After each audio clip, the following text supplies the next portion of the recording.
Hi family, this is Mo with Moya Body Care and Colon Hydrotherapy, and I am your colon hydrotherapist that practices the art of internal detoxification through the use of colon hydrotherapy, herbs, and natural living. And today's video is all about laxatives. Laxatives. What is a laxative? How do you use it? And I actually was going through some notes last night from a class I took a while ago. I want to say, actually, I took this class 13 years ago because this was before my son, and my son is 13. So over 13 years ago is when I found I keep everything. Let me just point that out. Any class that I take, any notes that I take, any handouts that I receive from any workshops that I've attended, I keep everything. I keep all receipts. Everything's filed. Like, yeah. I'm not sure where that came from. But anywho, I'm glad I did keep the notes that I took. So I want to share with you a beautiful herbal laxative tea that I actually used to make for my clients years ago when I first started my business. So I'm thinking I may do that again, like give them a little shot, like a shot like about that big. And it comes like a little package container about that wide actually. And you can buy like 1 or 5. They're called laxative shots, pretty much is what it is. But I used to do that years ago, and I think I may do this again because I just found my notes. But I want to go over the 3 types of laxatives that are available to the public. Most people think, the general population thinks that there's one type of laxative, and that laxative is a laxative that is very habit forming and it makes you have diarrhea and all that good stuff. Actually, that type of laxative is one of 2 or one of the 3 laxatives that I'm going to be educating you about today. So the first type of laxative that I want to talk to you about is a chemical laxative. And then remember again that there's 3 different types I'm going to go over. So the first is chemical. They're normally prescription meds that are prescribed by your doctor, and they're over-the-counter prescriptions. So anything that's over-the-counter, anything that's prescribed by your doctor is a chemical. It is not a food. It is not a herb. It is always a chemical. The pharmaceutical company uses chemicals to create a chemical reaction in the body. So what is going to happen is your blood pressure can lower because it's a chemical. Your kidneys can be worn out because anything that you put in your body, your kidneys have to process, and so does your liver. So if you continue to take this product over and over and over again, you're actually wearing out your organs, right? So it doesn't build, it doesn't strengthen. So anytime that you are prescribed a laxative from your doctor or your physician, just know that this is not a long-term thing. This is probably just an immediate thing for a very short period of time. This is not something that you want to get in the habit of using every day or for a long period of time. And what I mean by a long period of time is more than 14 days. Anything after 14 days becomes long-term.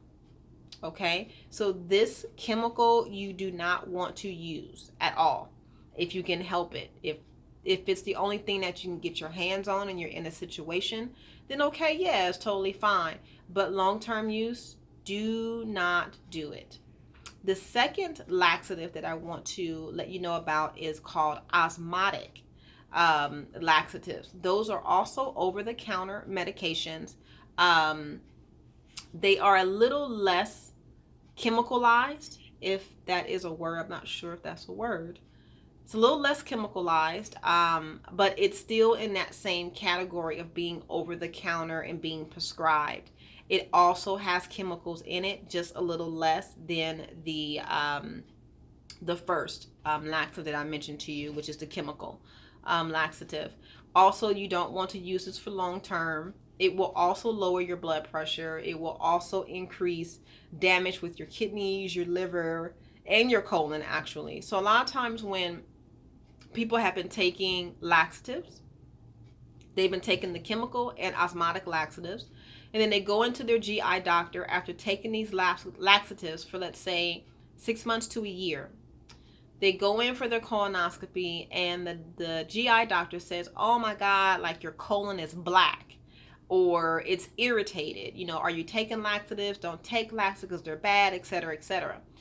But what happened is that nobody assisted the client or the patient or educated them in how to use it. So they're still eating the same crappy way they were eating and taking a chemical laxative and drinking coffee and drinking soda and drinking alcohol. So you see how it becomes like this constant hamster wheel of I feel better, now I don't. I feel better, now I don't. I feel better, now I don't. You see the exchange that happens, and then when you go into your GI doctor's office, and then they give you even more bad news saying that your colon is black. You need to stop doing this. Now you have a whole nother host of issues on your hand. This is the cycle and the paradigm that unfortunately a lot of people are stuck in, and they have no idea how to get out of. Also, too, another point that I want to really highlight and make sure that you understand is that chemicals, prescription meds, any product that is recommended by a physician needs water to be activated. If you are a person needing an herbal laxative, you are already dehydrated. So if you take these products, where is the water coming from? I'll tell you where the water is going to come from. The water is going to come from your skin, from your eyes, from your organs, from your lungs, from your teeth.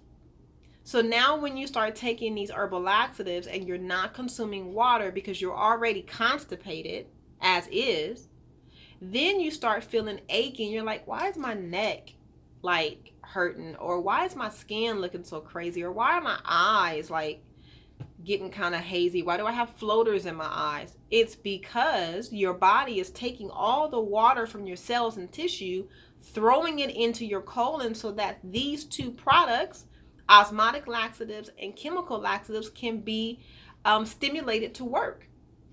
Chemicals need water to be activated in the body. If you're needing a laxative, you're already at least 30 days dehydrated minimum. Most people are like 90 days dehydrated before they even start thinking about, I might be constipated. You're already 90 days past that. Does that make sense? Perfect. So the third laxative that I want to introduce you to is herbal laxatives. And so what I mean by herbal laxatives is anything that grows from the dirt. So if there are foods that are growing from the dirt, so herbs, seeds, nuts, roots, etc., and leaves, they have moisture in them. They already have water in them. So when you take it internally, it's not pulling water from your organs, your teeth, your cells, your tissue, your hair, your eyes, etc. It's actually building the cells up and bringing water to the body. Literally bringing water to the body. So your body is being lifted, it's being repaired, it's being strengthened, it's being cleansed. That's what herbal laxatives do. So I'm going to give you a recipe that I wrote down when I was in a class 13 years ago, believe it or not. But this laxative tea actually works very well. You can make it as strong or as weak as you would like it. You can definitely give it to babies. I just will recommend that you give it, my recommendation is to make it as weak as possible. Very weak, very light in color. You can also give this to elders. I would also keep it very weak and very light. And then if you're someone like me, like in their 40s, you can keep it, mainstream, a pretty consistent, not too dark, not too light, but kind of medium tone to the color of the tea. Okay, so I'm going to read to you the ingredients that you need to make your herbal laxative tea at home. The ingredients are 1 teaspoon of each: 1 teaspoon of caraway seed, 1 teaspoon of fennel seed, 1 teaspoon of peppermint leaves, senna leaves, and chamomile. You're going to add this to 1 quart of water. Infuse for about 15 minutes. Let it cool down a little bit. Add a little bit of agave or honey if you like it, because I'm a herb nerd, so I eat herbs straight out the dirt. So when clients ask me, well, what does it taste like?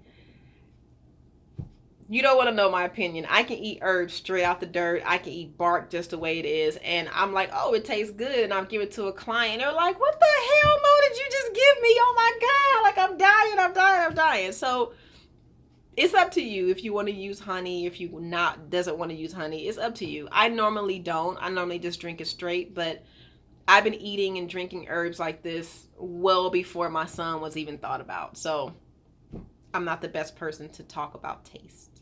So I'll repeat the ingredients one more time for you. You're going to add 1 teaspoon of each to a quart of water. You're going to boil and simmer it down for about 15 minutes. Let it cool off a little bit, and then you can sip on it morning and night. 1 cup morning, 1 cup at night. Let's say as often as you need it. So if you just want to do like a maintenance program, maybe 1 cup in the morning, 1 cup at night, maybe on a Wednesday, to keep your organs open, to keep everything moving, to keep your lymphatic system pumping 1 to 2 times a week in a 7-day period. Okay. So the ingredients are, again, 1 teaspoon of each: caraway seed, fennel seed, peppermint leaves, senna leaves, and chamomile. And you're going to add all of those ingredients to 1 quart of water. Let it simmer for 15 minutes and then enjoy. So I hope this helps you. You have any questions, comments, or concerns, definitely leave me a message. You can give me a call, text me, DM me, email. My website is Moya, MOYA, bodycare.com. The phone number is 562-682-0818. And the email is Monisha, and that's spelled MONISHA, at moyabodycare.com. Until then, be blessed. Have a good one.